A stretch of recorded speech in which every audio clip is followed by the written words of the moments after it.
Line chapter 2 lecture 4 Rane. In this lecture we discuss exercise 2.1 question number 14 and 17 and 18 Rane. Now we start first question number 14. The vertices ABC of a triangle are 2, 1, 5, 2 and 3, 4 respectively.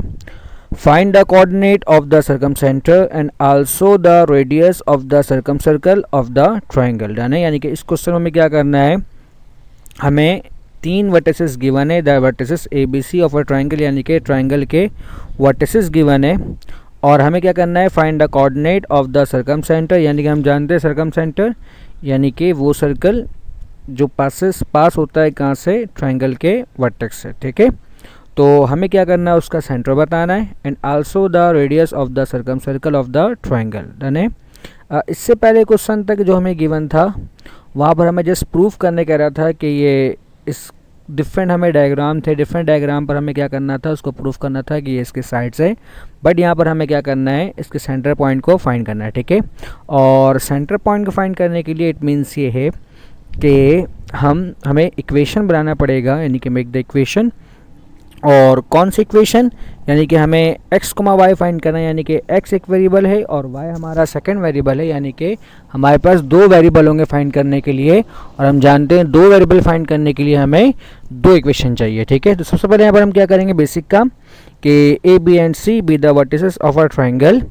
A x1, y1 is equal to 2, 1, B x2, y2 is equal to 5, 2 and C x3, y3 is equal to 3, 4. ठीक है, और done हम late हम कर लेंगे कि let O x, y be the coordinate of the circumcentre. Done.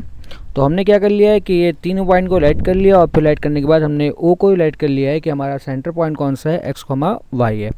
हमने इससे पहले क्वेश्चन में पढ़ा था कि हमें वहाँ पर कह रहा था सवाल में कि सेंटर जो है ओरिजिन पर लाई करता है और हमें ये प्रूफ करना था कि सर्कल इन पॉइंट से क्या हो रहा है, पास हो रहा है. ठीक है, लेकिन यहाँ पर हमें क्या गिवन है कि हमें तीन वर्टेक्स गिवन है और हमें बताया है कि सर्कल इन तीनों पॉइंट से क्या हो रहा है, पास हो रहा है, क्योंकि हम जानते हैं सर्कम सेंटर में जो सर्कल है वो ट्राइंगल के वर्टिसेस से क्या होता है, पास होता है. तो ये तो कंफर्म है हमारे पास कि सर्कल इन तीन पॉइंट से क्या हो रहा है, पास हो रहा है और इसकी मदद से हमें क्या करना है, सेंटर पॉइंट निकालना है. ठीक है, तो अगर सर्कल जो है उन ट्राइंगल के वर्टिसेस से पास हो रहा है तो उसका मतलब क्या है कि we know that O to A is equal to O to B is equal to O to C, यानी कि ये तीनों लेंथ आपस में क्या होंगे, इक्वल होंगे, क्योंकि हम जानते हैं कि रेडियस आपस में क्या होते हैं, इक्वल होते हैं. ठीक है, तो इक्वेशन बनाने के लिए हम क्या यूज़ करेंगे, अगेन डिस्टेंस फार्मूला. तो by using distance formula D is equal to square root of x2 minus x1 का whole square plus y2 minus y1 whole square. ठीक है, तो इक्वेशन बनाने के लिए हम क्या करेंगे, इस तीन में से दो को कंसिडर करेंगे. तो फर्स्ट हम कंसिडर कर लेंगे O to A is equal to O to B and फिर हम सेकंड क्या कंडीशन कंसिडर करेंगे, O to B is equal to O to C. ठीक है, और इस तरह हम क्या करेंगे, दो इक्वेशन बनाएंगे और फिर उस इक्वेशन को सॉल्व करके हम x और y की वैल्यू फाइंड कर लेंगे. ठीक है, तो consider O to A is equal to O to B.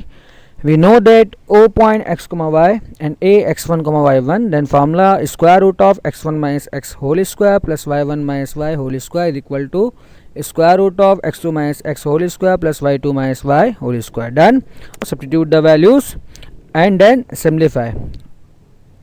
Or after simplification, 3x plus y minus 12 is equal to 0. Equation number 1. Similarly, consider O to B is equal to O to C and then formula square root of x2 minus x whole square plus y2 minus y whole square is equal to square root of x3 minus x whole square plus y3 minus y whole square. Again substitute the value and simplify, and after simplification second equation is minus x plus y plus 1 is equal to 0. Done. अब हमारे पास दो equation है, equation 1 है और equation 2 है. अब हमारा काम क्या है, हमारा टारगेट क्या है कि इन दोनों इक्वेशन को सॉल्व करना है. अब सॉल्व करने के लिए योर चॉइस कि वी यूज़ एलिमिनेशन मेथड और सब्स्टिट्यूशन मेथड. तो ये आपकी मर्ज़ी है. तो मैं यहाँ पर क्या कर रहा हूँ, एलिमिनेशन मेथड को यूज़ कर रहा हूँ और एलिमिनेशन मेथड को यूज़ करने के लिए हम जानते हैं कि हमारा y का कोफिशिएंट बोथ इक्वेशन में सेम है. तो इसके लिए हम क्या करेंगे, इन दोनों इक्वेशन को सब्ट्रैक्ट कर देंगे. तो subtract equation 1 and 2 3x plus y minus 12 minus x plus y plus 1 is equal to 0, and then simplify, and after simplification x is equal to 13/4 done. और फिर हमें क्या करना है, इस x की वैल्यू को आपकी मर्जी है कि आप चाहो तो इक्वेशन 1 में पुट करो या फिर क्या करो इक्वेशन 2 में पुट करो, आप जानते हो कि इससे कोई फ़र्क नहीं पड़ता। तो मैं यहाँ पर क्या कर रहा हूँ, इसकी वैल्यू को इक्वेशन नंबर 2 में पुट कर रहा हूँ। तो 1 minus x plus y is equal to 0, then y is equal to x minus y, and x is equal to 13/4, and then LCM 13 minus 4/4, 13 minus 4/4 is equal to 9/4, it means y is equal to 9/4। तो हमारा coordinate क्या है, x is equal to 13/4 और हमारा y किसके बराबर है, 9/4 के। Done. Now we find radius, और रेडियस फाइंड करने के लिए अगेन योर चॉइस कि आप O2A फाइंड करो और O2B और O2C, क्योंकि हम जानते हैं रेडियस जो लेंथ है वो हमेशा क्या होगा, किसी भी पॉइंट पर इक्वल होगा।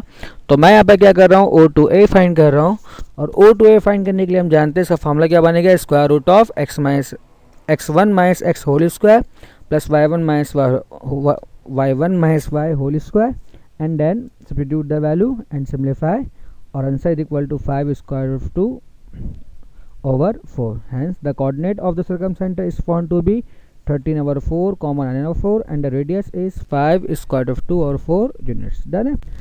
Next question, find a point which is equidistant from 0, 0, 3, 1 and 6, 0. Again हमें यहाँ पर क्या कह रहा है कि आप क्या करो, 3 पॉइंट फाइंड करो। कौन से 3 पॉइंट फाइंड करो, कि सॉरी आपको वो पॉइंट बताना है कि जिस पॉइंट का डिस्टेंस इन तीनों पॉइंट से क्या होगा, सेम होगा। Find a point which is equidistance, equidistance means equal distance, ठीक है, किससे, फ्रॉम 0, 0, 3, 1 एंड 6, 0, यानी कि हमें वो पॉइंट निकालना है जिस पॉइंट से इस 3 पॉइंट का फासला क्या होगा, तीनों पॉइंट का फासला सेम। तो सबसे पहले हम क्या लेट कर लेंगे कि a x1, y1 is equal to 0, 0, b x2, y2 is equal to 3, 1 and c x3, y3 is equal to 6, 0। तो हम और अब लेट कि o x, y be the point which is equidistant from the given point। Done है। और अगर equal distance है तो इसका मतलब क्या है, o से लेकर a बराबर है o से लेकर b and is equal to o to c, क्योंकि हम जानते हैं कि o से लेकर a b से c तक का फासला हमें यहाँ पर क्या है, सेम है। तो इन तीनों की लेंथ आपस में क्या होगी, बराबर। अगेन हम पिछले क्वेश्चन वाला ही काम करेंगे, कंसीडर करके 2 इक्वेशन बनाएंगे, और इक्वेशन बनाने के बाद फिर हम क्या करेंगे, उन दोनों इक्वेशन को सिम्प्लीफाई कर लेंगे। तो ये फार्मूला मैं आपको पहले ही समझा चुका हूँ। और फिर हम क्या करेंगे, इसमें वैल्यूज़ को सब्स्टिट्यूट करने के बाद हमारा इक्वेशन 1 क्या बनेगा, 3x plus y minus 5 is equal to 0, and consider O2B is equal to O2C। और फिर अगेन हम यहाँ पर क्या करेंगे, इसकी वैल्यूज़ को सब्स्टिट्यूट करने के बाद जो हमारे पास सेकंड इक्वेशन बन रहा है वो क्या बन रहा है, 3x minus y minus 13 is equal to 0, ठीक है। तो हमारे पास इक्वेशन 1 भी है, इक्वेशन 2 भी है। अब हमें क्या करना है, इसे सॉल्व करना है, और सॉल्व करने के लिए again your choice, we use elimination method और सब्स्टिट्यूशन मेथड। डन है। तो मैं यहाँ पे क्या कर रहा हूँ, एडिंग इक्वेशन 1 एंड 2। तो इक्वेशन 1 और 2 को ऐड करवाने के बाद हमें दिख रहा है कि y से y हमारा क्या हो रहा है, कैंसिल। तो हमें क्या मिल रहा है, 6x minus 18 is equal to 0। तो इस तरह हमारा x इसके बराबर आ रहा है 3 के। और फिर हम क्या करेंगे, इस 3 को चाहो तो इक्वेशन 1 में या फिर इक्वेशन नंबर 2 में आप पुट करोगे। तो मैं कहाँ पुट कर रहा हूँ, इक्वेशन नंबर 1 में, and simplify y is equal to -4। It means hence the required point is 3, -4। Done. Last question, show that of all values of theta, the distance between the point x, y and x plus mu cos theta, y plus mu sin theta is mu। यानी कि theta की किसी भी value पर इन दोनों point के दरमियान में जो डिस्टेंस होगा वो किसके बराबर होगा, म्यू के। ये हमें क्या करना है, प्रूफ करना है। तो सबसे पहले हम क्या करेंगे, इन दोनों पॉइंट को लेट कर लेंगे कि a point x1, y1 is equal to x, y, and b point x2, y2 is equal to x plus mu cos theta, y plus mu sin theta। और हमें फाइंड क्या करना है, प्रूफ क्या करना है, a to b का हमें डिस्टेंस निकालना है, ठीक है।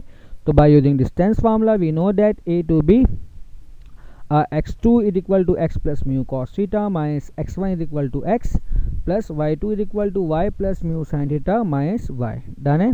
देन x से x हमारा क्या होगा, कैंसिल। सिमिलरली y से y हमारा क्या होगा, कैंसिल। जिस हमारे पास क्या बचता है, म्यू कॉस थीटा का whole square plus mu sine theta whole square. तो ये हमारा क्या बनेगा, mu cos square theta plus mu sine square theta. इन दोनों टर्म में जो कॉमन है वो क्या कॉमन है, म्यू स्क्वायर कॉमन है। क्या बचेगा हमारे पास, cos square theta plus sine square theta. We know that cos square theta plus sine square theta is equal to 1, then mu square और square and square root cancel, then answer is equal to mu units. It means ये हमारा क्या होता है, prove होता है। Done है। तो डू इट योरसेल्फ। आपको जो क्वेश्चन बनाना खुद से वो क्या है कि an equilateral triangle has one vertex at the point 3,4 and another at the point -2,3. Find the coordinate of the third vertex. यानी कि हमें दो वर्टेक्स गिवन है, थर्ड वर्टेक्स हमें क्या करना है, फाइंड करना है। सबसे पहले राइट कर लोगे कि A B and C with the vertices of a triangle. Done है, डन। तो सबसे पहले यहाँ पे क्या करूँगा, अगेन आप लाइट करने के बाद आप तीनों पॉइंट को लाइट कर लोगे, और तीनों पॉइंट लाइट करने के बाद हम जानते हैं अगर इक्विलेटरल ट्रायंगल है तो इक्विलेटरल ट्रायंगल में तीनों लेंथ आपस में क्या होते हैं, बराबर होते हैं। तो हम लिख लेंगे कि ए से लेकर बी इज इक्वल टू ए से लेकर सी इज इक्वल टू बी से लेकर सी। ठीक है, आप तीनों को लाइट करने के बाद फिर अगेन आप क्या करोगे, दो दो करके कंसिडर करोगे, और फिर सिम्प्लीफाई करने के बाद इस तरह आप दो इक्वेशन बना लोगे, और फिर दोनों इक्वेशन को आप सॉल्व करके थर्ड वर्टेक्स फाइंड कर लोगे। उम्मीद करता हूँ कि आज का लेक्चर आपको समझ में आया होगा। वीडियो देखने के लिए शुक्रिया। आप इस वीडियो को देखें, प्रैक्टिस करें। अगर कोई इशू होता है तो आप वो मुझसे डिस्कस करें। अल्लाह हाफिज़।